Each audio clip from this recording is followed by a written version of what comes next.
Comenzamos lo que es la tutoría de repaso número 1. Mi nombre es Go Alexander Guerrero López, soy ingeniero civil graduado de la Universidad de El Salvador en la Facultad de Occidente. Y voy a estar como tutor de introducción al cálculo diferencial e integral para el grupo virtual 1, que son tanto la sede de Zacatecoluca como la de San Miguel.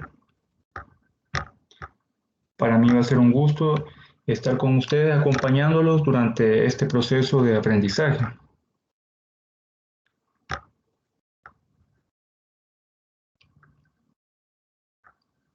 Eh, ¿Me pueden indicar si ya leyeron un poco lo que es el material de la unidad 1 o las orientaciones académicas?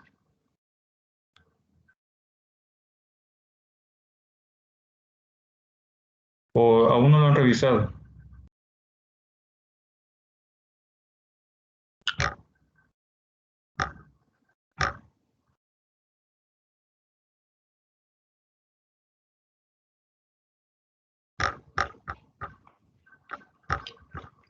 Bueno, para ir avanzando, aquí tenemos los contactos. Como les explicaba, yo voy a ser el tutor del grupo virtual número 1. Y aquí les dejo mi correo electrónico cuando ustedes necesiten alguna o tengan alguna duda sobre la materia, sobre algún ejercicio, me pueden contactar a través del correo electrónico institucional en la plataforma o en el grupo de WhatsApp que hemos creado. Si tienen alguna interrogante acerca del contenido de la materia, las evaluaciones, se pueden abocar a los tres medios, correo, plataforma y grupo de WhatsApp, siendo los medios oficiales el correo electrónico y la plataforma. En caso que tengan alguna duda, yo les respondo y tal vez ustedes no quedan conformes con esa respuesta, pueden abocarse al coordinador de cátedra, que es el licenciado Saúl Fernando López, y aquí vemos su correo, saul.argueta@ues.edu.cb. Cuando se nos hace alguna consulta, tanto al tutor como o al coordinador de cátedra, hay 48 horas para responderles. Si ustedes no quedan satisfechos con la respuesta que yo les he dado, se abocan al coordinador de cátedra y si tampoco no quedan satisfechos con esa respuesta, pueden dirigirse como última instancia a la coordinadora de carrera, que es la licenciada Claudia Esperanza Santos, y su correo es claudia.santos@ues.edu.cb. Es importante de que vayan respetando las jerarquías a la hora de hacer alguna consulta, primero al tutor, luego al coordinador de cátedra y por último se abocan a la coordinadora de carrera. Creo que, bueno, en el PDF de las orientaciones académicas, ahí se encuentran también los correos de tanto del coordinador de cátedra como la coordinadora de carrera.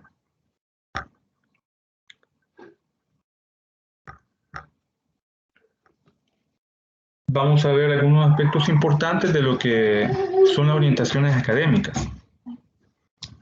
Como ustedes sabrán, se habían suspendido las clases, el inicio del ciclo, pero ya el coordinador había dejado un documento de PDF en la plataforma acerca de las orientaciones académicas. Recientemente ya lo actualizó y deben de revisar ustedes las fechas para que no haya ningún atraso al momento de entregar tareas. Igual yo les voy a estar informando a través de la plataforma y el grupo de WhatsApp cuando sea fecha de entrega de tareas y cuando el coordinador también suba los documentos. La materia va a constar de 4 tareas, 2 exámenes y 2 foros académicos. Los foros académicos van a valer 5% cada uno.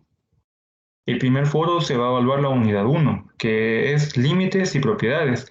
Este día en la tutoría de repaso número 1 vamos a abordar parte de la unidad 1. El foro académico 2 va a tratar sobre la unidad 3. Las tareas, cada una de las tareas se va a enfocar en una unidad en específico. Así la tarea 1 en la unidad 1, la tarea 2 en la 2 y hasta la tarea 4 que va a ser la unidad 4. De ahí tenemos los exámenes. Van a ser 2 exámenes. El primer examen va a abarcar la unidad 1 y la unidad 2. Y el segundo examen va a abarcar la unidad 3 y la unidad 4. Las tareas van a tener un valor de 10% cada una y los exámenes de 25%. Al hacer la sumatoria nos va a dar un 100% de la nota global de ciclo. También vamos a tener una actividad extracurricular. Primero va a ser opcional realizarla. Esta va a tener un valor de 5% que se le va a sumar a lo que tenemos acá arriba de todas las evaluaciones. Por ejemplo, si ustedes van un poco mal o quieren levantar el promedio de la materia, pueden optar por realizar la tarea extracurricular. Esta va a ser entregada de manera presencial y se va a entregar en un periodo del 11 al 15 de octubre. Esta va a consistir en unos ejercicios que el coordinador nos va a estar proporcionando. Según entiendo, va a ser cada semana o cada tutoría hasta llegar a la fecha de entrega. Luego, ya una vez que esté la fecha de entrega, ustedes entregan los ejercicios que el coordinador va a estar subiendo semanalmente. La entrega va a ser en la sede central. Así que recuerden, si ustedes quieren optar por esta actividad, el periodo de entrega va a ser del 11 al 15 de octubre y va a ser opcional. Aquí tenemos también los criterios de evaluación. El examen número 1, como ya lo dijimos, va a tratar de la unidad 1 y la unidad 2. Y la unidad 1 va dentro del examen. La unidad 1 va a abarcar el 50% de evaluación y la unidad 2 el otro 50%. Así también, al momento de evaluar el segundo parcial, la unidad 3 se va a evaluar así como la unidad 4 y el porcentaje de evaluación de cada unidad va a ser del 50%. Es decir, si son 6 ejercicios, en el primer examen, 3 ejercicios van a venir de la unidad 1 y 3 ejercicios de la unidad 2. A eso se refiere con el porcentaje de 50% para la unidad 1 y 50% para la unidad 2 en el caso del primer examen. Y en el segundo también, cada unidad se va a evaluar. El examen, el 50% del examen va a ser de la unidad 2 y 50% del examen va a ser de la unidad 3. Los foros académicos, el primer foro va a estar habilitado en la plataforma del 19 al 24 de septiembre y va a tratar sobre límites y propiedades.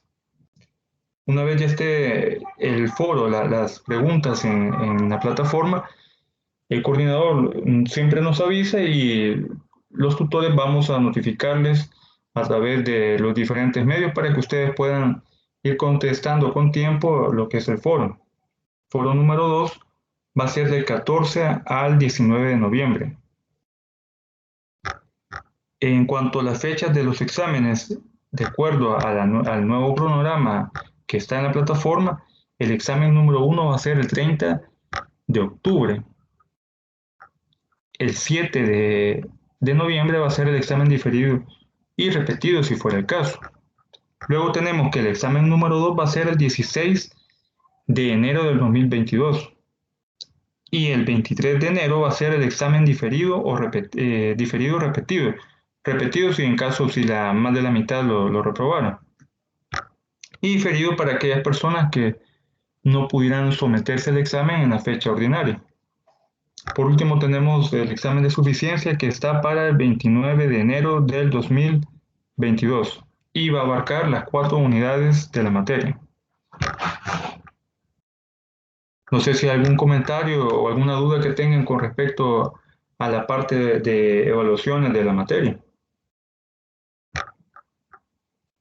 No, todo bien. Muy bien, Kenneth. De ahí tenemos a Kenneth, según entiendo, eres de la sede de San Miguel.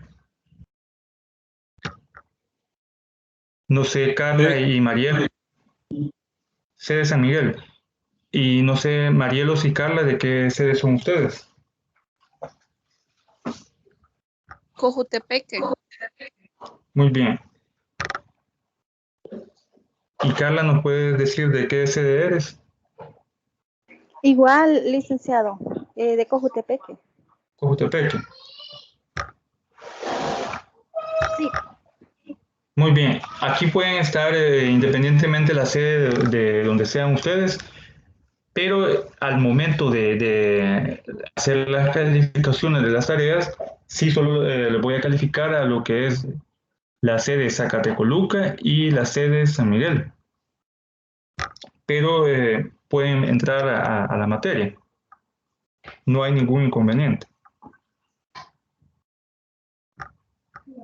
Algo muy importante que los exámenes no los hacemos los tutores, sino es el coordinador de materia. Sin embargo, las tutorías van enfocadas o encaminadas al contenido que al final va a evaluar el coordinador en cada uno de los exámenes. Aquí tenemos también las fechas de cada una de las tareas. Por ejemplo, la tarea número 1 la vamos a realizar el 29, la fecha límite de entrega va a ser el 29 de septiembre. La tarea número 2 está para el 26 de octubre, la tarea número 3 para el 24 de noviembre y por último la tarea número 4 el 15 de diciembre. Y como les explicaba anteriormente, cada tarea se enfoca en una unidad específica. Así la tarea número 1 vamos a ver o vamos a evaluar todo lo que es límites. Ya habiendo abordado un poco lo que es las orientaciones académicas, vamos a pasar a la unidad 1 que es... Sí. Solo una consulta, disculpe que le interrumpa. ¿La forma de evaluar es la misma suya a la de las otras sedes o cambia los lineamientos? No, van a hacer lo mismo, porque, por ejemplo, se sube la tarea número 1 y al final, ya luego de la fecha de entrega, se procede a calificar, pero se hace en base a la rúbrica que el coordinador va a colocar. Es decir, cada ejercicio, todos los tutores los vamos a evaluar conforme a los mismos lineamientos, porque es el coordinador quien establece esos criterios. El foro va a ser para todos entonces y las demás actividades también. Así es, tanto foros como las tareas y el exámenes, todos son para todos los estudiantes y va a ser el mismo, la misma tarea, el mismo foro y el mismo examen para todas las sedes. Bueno, muchas gracias por aclararme. Bueno, no sé si hay otra duda también que tengan.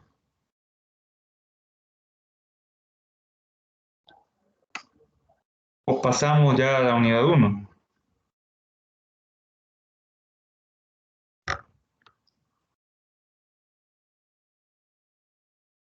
Bueno, les decía que en la unidad 1 vamos a hablar sobre límites y sus propiedades.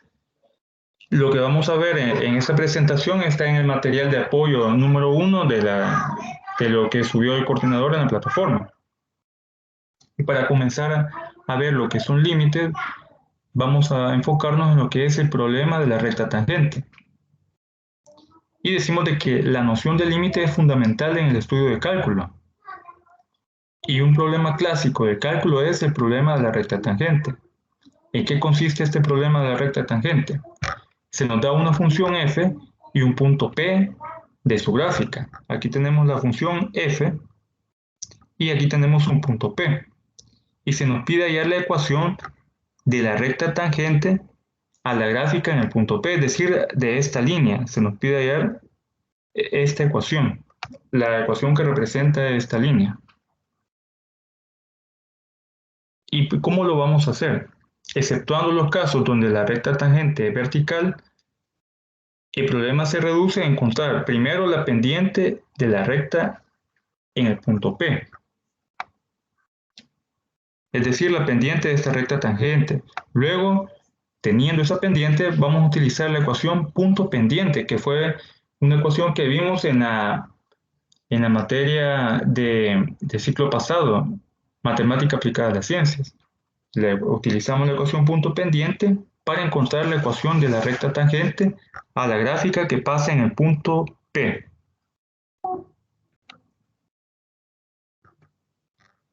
Y para ello veamos esta fórmula.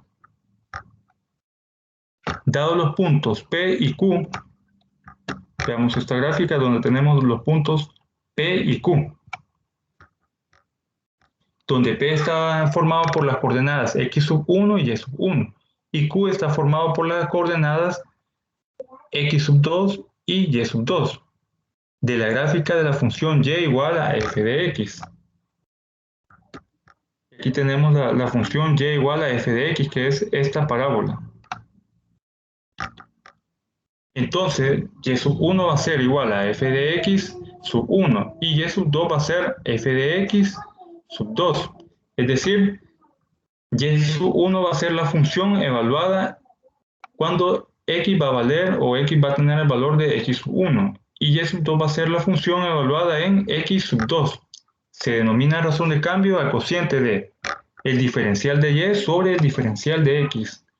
Como aquí decimos que y sub 1 es igual a tener f de x sub 1, entonces ponemos f de x sub 1 menos f de x sub 2, es decir, y sub 1 menos y sub 2 en el numerador, que va a representar el diferencial de y o diferencial de f de x. Y el diferencial, perdón, de f de x. Y el diferencial de f de x va a ser igual a tener, perdón, delta de x va a ser igual a tener x sub 1 menos x sub 2. Estos diferenciales nos van a servir para obtener lo que es la razón de cambio. En el campo de la geometría analítica se utiliza la siguiente expresión para encontrar la pendiente de una recta que pasa en los puntos P y Q. Y aquí la M nos representa una pendiente, que va a ser igual a tener la coordenada y sub 1 menos la coordenada y sub 2 sobre la coordenada x sub 1 menos la coordenada x sub 2. Es decir, vamos a restar la coordenada del punto Q menos la coordenada del punto Y, o lo podemos hacer la coordenada de Y en el punto P menos la coordenada Y en el punto Q sobre la coordenada X del punto P menos la coordenada X del punto Q. Y aquí tenemos esta representación donde tenemos el punto P y el punto Q. Y la pendiente de esta gráfica, es decir, esta línea que representa a la L, va a ser f de x sub 1 menos f de x sub 2 sobre x sub 1 menos x sub 2, que es lo mismo que tener esta expresión de m. Cuando delta de x se aproxima a 0, entonces la recta L se aproxima a la recta tangente a la gráfica. Aquí tenemos esta recta que pasa por dos puntos. Esta no es una recta tangente, sino que es una recta secante, porque toca dos puntos de la gráfica. Pero a medida que la coordenada x de P y la coordenada x de Q se hace 0, esta línea azul va a ir subiendo de tal manera que solo va a tocar un punto que va a ser P. Así la recta tangente a la gráfica de f de x en el punto P está dada por la fórmula m es igual a f de x sub 1 más delta de x menos la función en x sub 1 sobre delta de x. Vamos a ver un ejemplo para entender un poco más sobre estas fórmulas.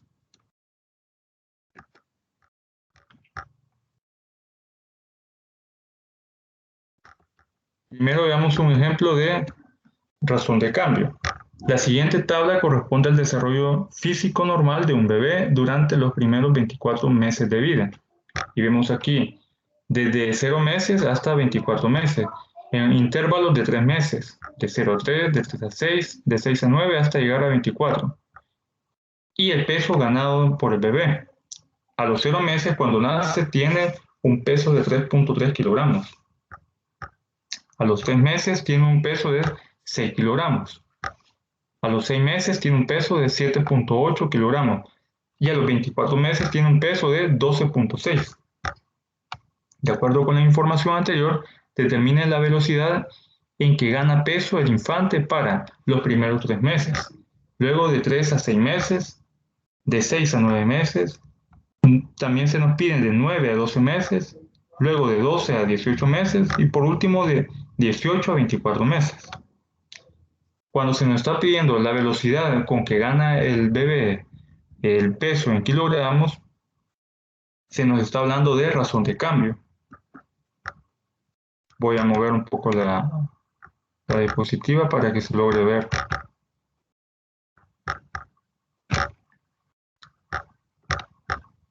Entonces, En este caso, la velocidad de crecimiento del niño va a corresponder al cociente entre el peso ganado en kilogramos sobre el tiempo en meses transcurridos. Es decir, un delta de peso sobre un delta de tiempo en meses. Lo que nos indica que estamos buscando una razón de cambio entre peso y meses para el lapso de tiempo que se nos está solicitando. Entonces, para encontrar la velocidad de cuánto gana peso el niño en los primeros 3 meses, hacemos la división de el diferencial de peso sobre el diferencial de meses, es decir, peso sobre tiempo. Y aquí está la tabla. Como se nos está pidiendo los primeros 3 meses, hacemos el diferencial. Primero, en el numerador vamos a colocar lo que es el peso. 6 menos 3.3. ¿Por qué? Porque son los primeros 3 meses, de 0 a 3 meses. Entonces, en el numerador, el diferencial de pesos, 6 menos 3.3. Sobre el denominador que va a ser el diferencial de los meses, del tiempo, de 3 a 0, 3 menos 0. Si hacemos la división, 6 menos 3.3 sobre 3 nos va a dar 0.9 kilogramos por mes. Es el peso ganado por el niño en estos primeros 3 meses. Ahora, de 3 a 6 meses. Ubicamos acá tanto el mes 3 como el mes número 6. Sexto mes. Entonces decimos, diferencial del peso. En el sexto mes tiene un peso de 7.8. Y en el tercer mes tiene un peso de 6 kilogramos. Entonces, como estamos buscando un diferencial, tomamos 7.8 menos 6 sobre el diferencial del tiempo de los meses. 6 menos 3. Haciendo la operación nos va a dar como resultado que la razón de cambio de 3 a 6 meses va a ser de 0.6 kilogramos por mes. Es el peso ganado por el niño. Ahora de 6 a 9 meses. De 6 a 9 meses tenemos el diferencial de peso. En el noveno mes ha ganado 9.2 kilogramos. Ponemos 9.2 kilogramos. Y en el sexto mes 7.8. Entonces tenemos 9.2 menos 7.8. Y en el denominador ponemos la cantidad de meses, del diferencial de meses. 9 menos 6. 9 meses menos 6 meses. Nos da como razón de cambio de 0.47 kilogramos por mes. Y así lo hacemos para de 9 a 12 meses. Aquí tenemos en el mes 12 ha ganado 10.2 kilogramos. 10.2 kilogramos y en el mes 9 ha ganado 9.2. Entonces restamos 10.2 menos 9.2. Y en el denominador es el diferencial del tiempo, de los meses, que sería 12 menos 9. Y tenemos que la razón de cambio es de 0.33 kilogramos por mes. Ahora queremos ver la razón de cambio de los 12 meses a los 18 meses. Nos ubicamos en la parte del numerador, el diferencial del peso. ¿Cuánto ganó de peso a los 18 meses? ¿Cuánto tiene de peso? 11.5. Ponemos 11.5 y a los 12 meses tenía 10.2. Entonces restamos el diferencial de peso. 11.5 menos 10.2. Y en los meses, el diferencial de meses en el denominador simplemente va a ser la resta del mes 18 menos el mes 12. Haciendo la operación, la razón de cambio o la cantidad de peso ganado por el bebé en ese lapso de tiempo es de 0.217 kilogramos por mes. Y por último, la razón de cambio de 18 a 24 meses. En los 24, ya al mes 24 ha ganado 12.6 kilogramos y en el mes 18 ha ganado 11.5. Entonces solo restamos 12.6 menos 11.5 en el numerador, y en el diferencial de meses o de tiempo transcurridos simplemente restamos 24, que es el mes 24, menos 18, y nos da como resultado la operación 0.183 kilogramos por mes ganados en ese lapso o intervalo de tiempo, de los 18 meses a los 24 meses. No sé si hay alguna duda con este procedimiento de razón de cambio. Todo bien, Vic. Muy bien.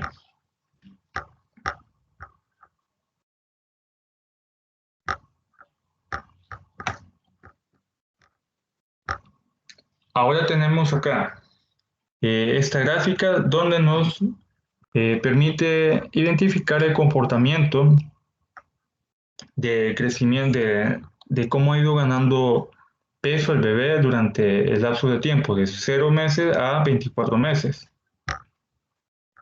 Notemos de que la razón de cambio en el que el niño gana peso disminuye conforme aumenta la edad.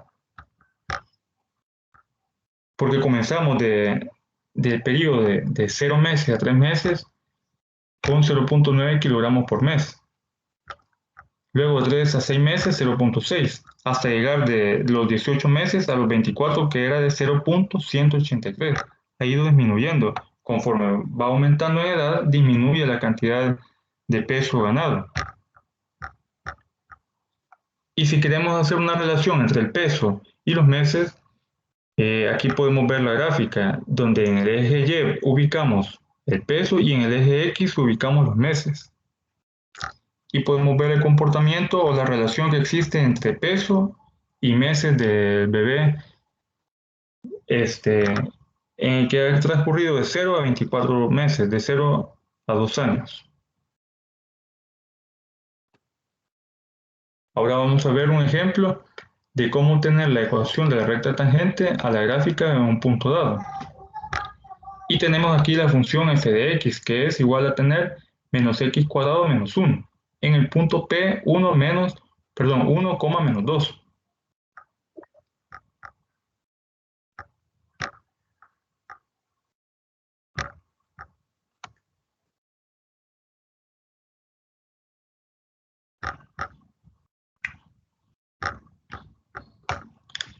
Entonces, para poder obtener la ecuación de la recta tangente nos vamos a auxiliar de las fórmulas que acabamos de ver, que específicamente de esta fórmula. M es igual a la función evaluada en x sub 1 más delta de x menos la función evaluada en x sub 1 sobre delta de x. Siempre que vayamos a utilizar, siempre que vayamos a encontrar la ecuación de la recta tangente a un punto, vamos a auxiliarnos de esta fórmula.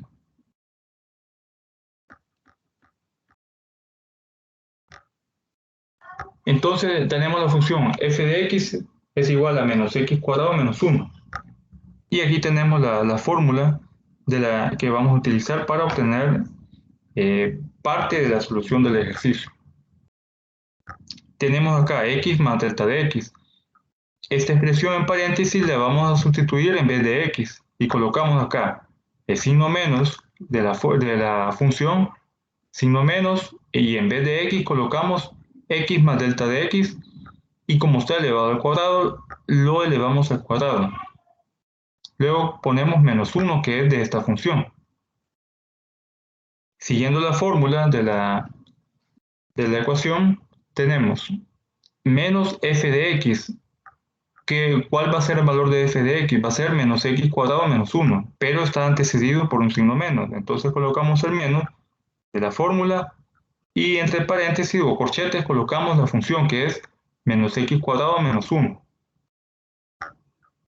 Aquí tenemos un trinomio cuadrado perfecto y lo desarrollamos elevando al cuadrado el primer término, x cuadrado, más 2 veces el primer valor por el segundo, que sería 2 por x por delta de x. Luego más delta de x al cuadrado, menos 1. Notemos de que acá, como tenemos un signo menos, vamos a dejar en paréntesis la expresión que acabamos de descomponer, que es el trinomio cuadrado perfecto. Colocamos aquí un paréntesis, acá también tiene que ir un paréntesis, de aquí se me escapó ponerle paréntesis, pero también va un paréntesis para que dejamos indicado que estos tres términos van a ser afectados por el signo menos.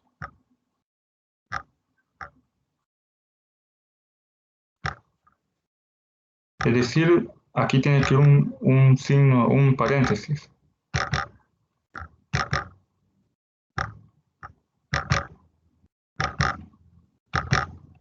Pero aquí no me marca la...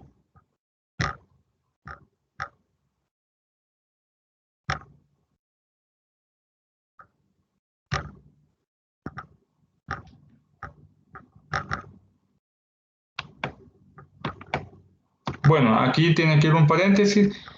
Aquí abrimos el paréntesis y aquí lo cerramos para indicar que la expresión va a ir afectada por el signo menos. Luego aquí, menos 1, que es esta expresión, menos x cuadrado menos 1. Entonces, afectando toda esta expresión por el signo menos, tenemos menos x cuadrado menos 2x por delta de x menos delta de x al cuadrado y aquí menos 1. Este menos 1 porque está fuera de lo que es la expresión afectada por el signo menos. Aquí, como repito, se me olvidó colocar un paréntesis, pero debe ir ese paréntesis debido a que hemos descompuesto este binomio convirtiéndolo en un trinomio cuadrado perfecto. Luego acá tenemos menos por menos da más x cuadrado, y aquí menos por menos da más, entonces más 1. Por último, ya cuando tenemos esta expresión, eliminamos términos semejantes. Podemos eliminar menos 1 con más 1. También podemos eliminar menos x cuadrado con más x cuadrado y solo nos queda menos 2x delta de x menos delta de x al cuadrado sobre el denominador que se mantiene delta de x. Aquí sacamos factor común que es delta de x, paréntesis, menos 2x menos delta de x sobre delta de x. Y eliminamos tanto el delta de x del numerador como el del denominador. Y solo nos queda menos 2x menos delta de x. Y esta va a ser la ecuación, esta va a ser lo que es la pendiente de la recta secante o la ecuación de la recta secante. Y recordemos la teoría. Nos dice que cuando delta de x se aproxima a 0, entonces la recta L, esta recta azul, se aproxima a la recta tangente a la gráfica en P. ¿Qué significa? Que para poder encontrar la pendiente de la recta tangente, aquí tenemos la ecuación de la recta secante. Para encontrar la pendiente de la recta tangente, vamos a igualar a 0 delta de x. Para que la recta sea tangente a la gráfica debe suceder que delta de x sea igual a 0. Así la pendiente de la recta tangente está dada por lo siguiente. Notemos de que acá tengo la pendiente de la recta secante. Ahora, para obtener la pendiente de la recta tangente, pongo la misma expresión, pero ahora delta de x va a tener el valor de 0. Entonces nos queda que la ecuación de la pendiente de la recta tangente va a ser menos 2x. Y como el ejercicio nos pide encontrar la ecuación de la recta tangente en el punto 1, menos 2, este x va a tomar el valor de 1. Entonces la pendiente va a ser, la pendiente de la recta tangente es menos 2 por 1, que es igual a tener menos 2. Ahora, para hallar la ecuación de la recta tangente, nos auxiliamos de la ecuación punto pendiente, que es y menos y sub 1 es igual a tener la pendiente por x menos x sub 1, donde y sub 1 y x sub 1 van a ser el punto de interés donde queremos encontrar la ecuación. Como ya acabamos de obtener la pendiente de la recta tangente, que es menos 2, y sabemos que el punto de interés es 1, menos 2, solamente sustituimos en la ecuación punto pendiente. Y nos queda y menos, paréntesis, menos 2 es igual a tener menos 2, paréntesis, x menos 1. Este valor de menos 2 y menos 1 es el punto de interés que nos da el ejercicio. Haciendo la operación tenemos y menos por menos da más. Y más 2 es igual a tener menos 2x más 2, porque menos 2 por menos 1 nos da como resultado 2 positivo. Pasamos este 2 a la derecha para reducir términos semejantes y nos queda que y es igual a menos 2x. Y esta es la ecuación de la recta tangente que pasa en el punto 1, menos 2. No sé si hay alguna duda en este ejercicio.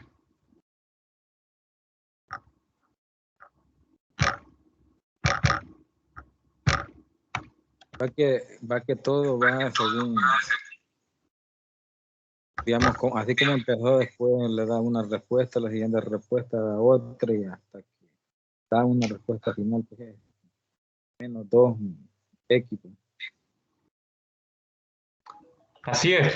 Lo primero que vamos a hacer es encontrar la ecuación de la recta secante. Ajá, de la recta secante. Y para encontrar la ecuación de la recta secante utilizamos esta fórmula. Luego encontramos la tangente, la pendiente de la recta tangente.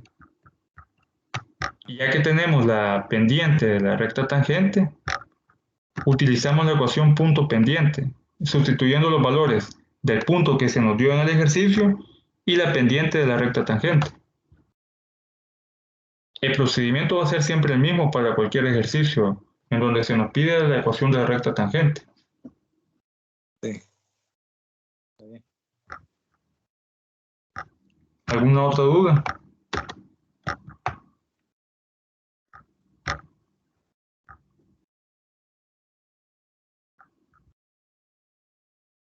Aquí me aparece un mensaje, pero no, creo que no hay ninguno.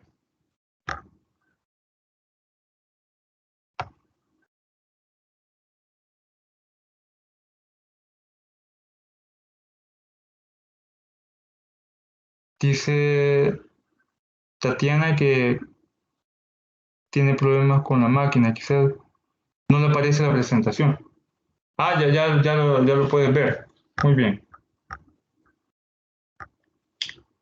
La presentación va a quedar grabada de todas formas. La pueden ver después de la tutoría.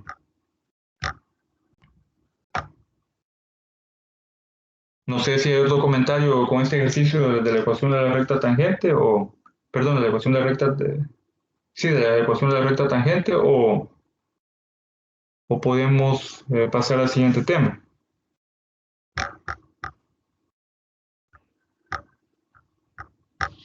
Si quiere podemos leer. Bueno.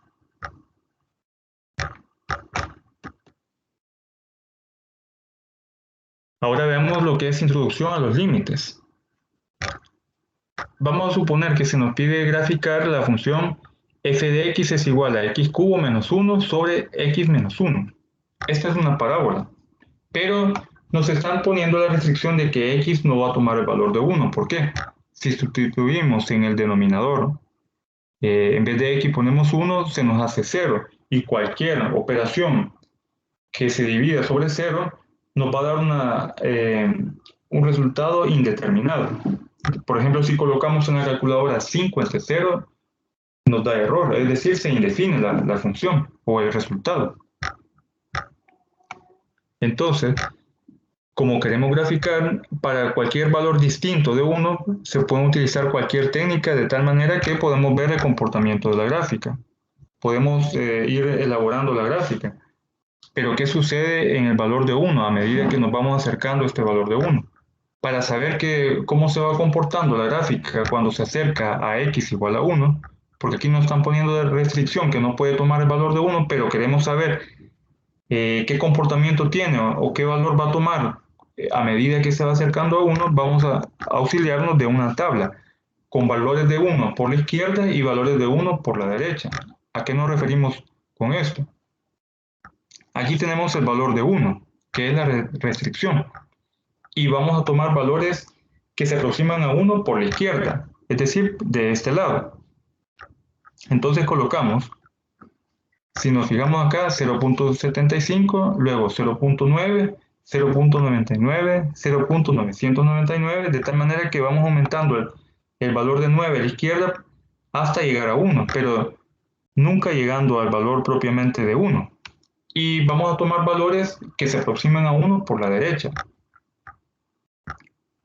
Tenemos acá 1.25, 1.1, 1.01, 1.001, Y así podemos ir aumentando 1.0001, pero nunca llegar a 1, al valor de 1. Es decir, valores por la derecha hasta llegar a 1. Cuando sustituimos, por ejemplo, 0.75 en la función, es decir, en esta expresión que tenemos acá, en vez de x colocamos 0.75 al cubo menos 1 sobre 0.75 menos 1, nos da como resultado 2.313. Si sustituimos 0.9 en la función, nos da como resultado 2.710. Si sustituimos 0.99 en la función, nos da como resultado 2.970. Y ahora, si sustituimos 0.999 en la función, nos da 2.997. Y aquí veamos este comportamiento. Si sustituimos 1.25 en la expresión, nos da 3.813. Ahora, si sustituimos 1.01 en esta función, nos da 3.03. Si sustituimos este valor 1.001 en la función, nos da como resultado 3.003. ¿Qué podemos observar de estos valores de acá abajo? Que a medida nos vamos acercando a 1, tanto por la izquierda como por la derecha, el valor que se va formando es de 3. Veamos acá, este valor es 2.997. Y acá tenemos por la derecha, a medida que se va acercando el valor de 1, 3.003. Por lo tanto, podemos afirmar de que el valor que va a tomar la función a medida que se acerca a x igual a 1 va a ser de 3. Y aquí lo podemos ver en la gráfica. Aquí tenemos un salto, es decir, que la gráfica no es continua en el punto x igual a 1, porque se indefine en ese punto. Pero el valor que nos está indicando va a ser que en el eje de la y va a tomar el valor de 3. Y aquí tenemos, como se muestra en la figura 1.5, la gráfica de f es una parábola, con un hueco en el punto 1,3. A pesar de que x no puede ser igual a 1, se puede acercar arbitrariamente a 1. Y en consecuencia, f de x se acerca a 3 de la misma manera. Es decir, que cuando se acerca x igual a 3, tenemos en y un valor de 3. Utilizando entonces la notación que se emplea con los límites, se puede escribir de la siguiente forma. El límite de f de x, el límite de una función cuando x se acerca a 1, va a ser igual a 3.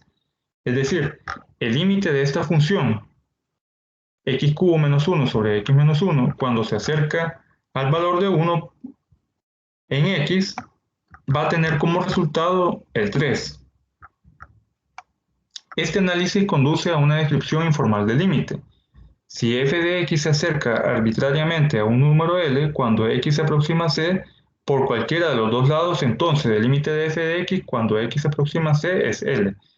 Es decir, esta expresión lo podemos simplificar con esta ecuación. El límite de una función cuando x se acerca a C va a ser igual a L mayúscula. Eso es lo que nos indica el límite de una función. Pero, habiendo visto este ejemplo, para encontrar el límite de cualquier función, lo podemos hacer de distintas maneras. Y una de ellas es a través de una sustitución directa. Esta solo se va a utilizar siempre y cuando no se indefina una función. Como es el caso de este primer ejemplo. Aquí no podemos utilizar la sustitución directa para encontrar el límite porque se indefine, es decir, porque se forma un cero en el denominador. Pero hay otras formas que se pueden emplear para poder obtener ese límite. Entonces tenemos que podemos evaluar de una sustitución directa, es decir, el límite de f de x cuando x tiende a c va a ser igual a la función evaluada en c, es decir, sustituir x por c. Las funciones con este buen comportamiento son continuas en c, y la anterior que vimos no es continua porque se genera un hueco. Veamos algunos teoremas básicos de los límites. Más adelante vamos a ver ejemplos también, bueno, en la tutoría de mañana, en donde la función no es continua y debemos de utilizar otra técnica. O debemos de analizarla de otra manera, lo que es el límite de algunas funciones. Si b y c son números reales y n un número entero positivo, tenemos lo siguiente. El límite de b, donde b es un número real cuando x tiende a c, va a ser igual a b. Luego tenemos el límite de x cuando x tiende a c. Simplemente eliminamos esta variable esta variable x y colocamos c. Hacemos sustitución directa, a eso se refiere acá. El límite de x elevado a la n cuando x tiende a c. Sustituimos x y en vez de x colocamos c elevado a la n. Y aquí tenemos algunos ejemplos para poder comprender estos teoremas. Por ejemplo, se nos pide hallar el límite de una constante que es 3 cuando x tiende a 2. El límite de una constante va a ser la misma constante, es decir, que en este caso el límite va a ser 3. El límite de x cuando x tiende a menos 4 va a ser menos 4, porque sustituimos en vez de x el valor de menos 4.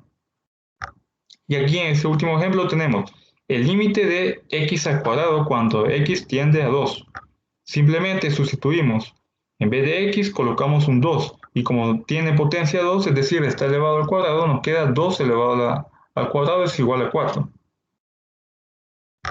Estos son ejemplos básicos de límites para poder comprender cómo funciona cada una de las propiedades elementales de lo que son los límites. No sé si hay alguna duda o algún comentario acá, o seguimos con el siguiente tema.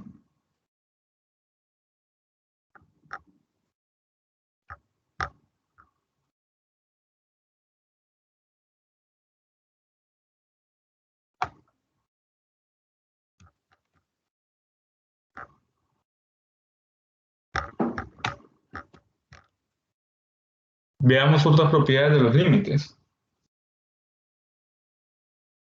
La unicidad del límite. Si una función f de x tiene un límite en x sub 0, este límite es único. Es decir, si una función tiene un límite en un punto, no va a tener más límites en ese punto. Simplemente va a tener un solo límite. A eso se refiere. Ahora veamos otros teoremas. Tenemos c, x sub 0 que pertenecen a los números reales. Y tenemos la función f de x y g de x, tales que sus límites son, en el caso del límite de f de x, cuando x tiende a x sub 0 va a ser L sub 1. Y el límite de g de x va a ser L sub 2 cuando x tiende a x sub 0. Entonces tenemos las siguientes propiedades. El límite de una constante c cuando x tiende a x sub 0 va a ser c. Es decir, el límite de una constante es c. Siempre va a ser su constante, como vimos en el ejemplo anterior. El límite de una variable cuando x tiende a x sub 0 va a ser, sustituimos la variable y colocamos x sub 0. El límite de una función acompañada por una constante o un número real va a ser igual a tener el límite de esa función por la constante. Porque sabemos de que el límite de una constante va a ser la constante. Se mantiene. El límite de una función f más una función g va a ser el límite de f más el límite de g. Se van a calcular por separado cada una de las funciones sus límites. El límite de un producto de f por g va a ser el límite de una función por el límite de la otra función. Ahora, el límite de un cociente de una función f sobre una función g va a ser el límite de la función numerador sobre el límite de la función denominador. Es decir, L sub 1 sobre L sub 2, siempre y cuando en el numerador el límite sea diferente de 0, porque ya lo explicamos de que si es 0 se indefine la función y vamos a utilizar otra técnica para poder encontrar el límite. No se puede utilizar una sustitución directa si la función se indefine 0 sobre 0 o un número real sobre 0. O también existe el tema de los límites infinitos y más infinitos. En el caso de que un límite de infinito sobre infinito también se indefine. Entonces tendríamos que utilizar otras técnicas para poder encontrar el límite y no se puede hacer por sustitución directa. Veamos un pequeño ejemplo para utilizar los teoremas antes vistos. El límite de la siguiente función, x cubo más 7x a la quinta sobre x cuadrado más 1, cuando x tiende a el valor de a. Entonces acá tenemos, en vez de x cubo, ponemos a al cubo, más 7 por a a la quinta. Notemos de que en vez de x estamos sustituyendo por el valor de a, sobre a al cuadrado más 1.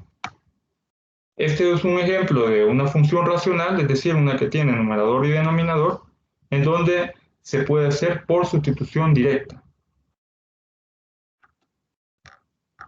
Ahora veamos este ejemplo. Se nos pide encontrar el límite de la siguiente función. 4x cuadrado, aquí ese es un signo más 3, va a ser igual a tener. Tenemos la función cuando x tiende a 2. Entonces sustituimos, en vez de x colocamos un 2. Aquí lo podemos hacer de esta forma.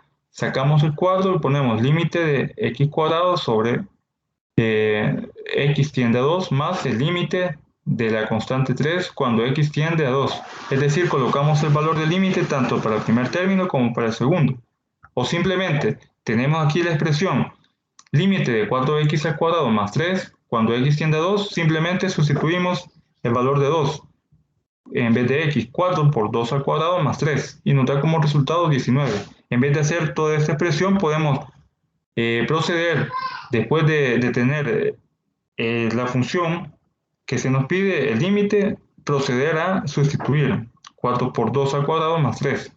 Y obtenemos el resultado. Esto porque, repito, son límites en donde se puede hacer por sustitución directa. El día de mañana vamos a ver más ejemplos para que nos vaya quedando un poco más claro lo que es el tema de límites y cómo calcularlos. Pero hoy el objetivo era que viéramos las propiedades o teoremas básicos de los límites para tener ya una noción y poderlos emplear en los diferentes ejercicios que se nos van a ir presentando. No sé si hay alguna duda, algún comentario con este ejercicio. Kenneth o Tatiana. Todo bien.